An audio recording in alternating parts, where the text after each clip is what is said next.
3 ingredients condensed milk jelly. Napakasarap at napaka-creamy pa. Tara, simulan na natin. Ang ating 3 ingredients ay 1 sachet gulaman powder, 1 can ng kondensada at 1 can ng evaporada. First step ay ilagay natin ang 1 sachet gulaman powder sa ating pot. Next step, nilagyan ko ito ng 6 cups ng water.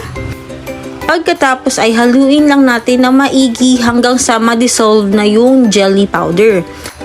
Next, ilagay natin yung 1 can evaporated milk 370 ml. Next, 1 can ng condensed milk 300 ml. Habang nilalagay natin ito ay sabayan na rin natin ito ng paghalo. Haluin lang natin ang haluin ng maigi hanggang sa maging iisa na ang kulay nito. I-make sure lang natin guys na haluin lang ito in a low heat para maiwasan ng buo-buo. Ika nga aking kasabihan sa mga previous recipe ko ay haluin lang na maigi dahil ang mixing or stirring ay ang key to success. Kaya halo lang na maigi. Oh my God! Wow!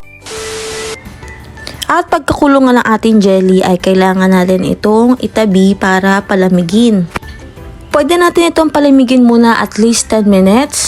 Pagkatapos ay pwede na natin itong ilagay sa ating mga containers. And in 1 sachet gulaman powder, at dahil malalaki yung mga lagayan ko, 3 ang aking nagawa. Pero kung meron naman kayong maliliit na container Tupperware, pwede naman at least 5. At pagkatapos ay nilagay ko na nga ito sa ref or pwede rin sa freezer. Palamigin lamang ito at least 2 to 3 hours. 1 eternity later.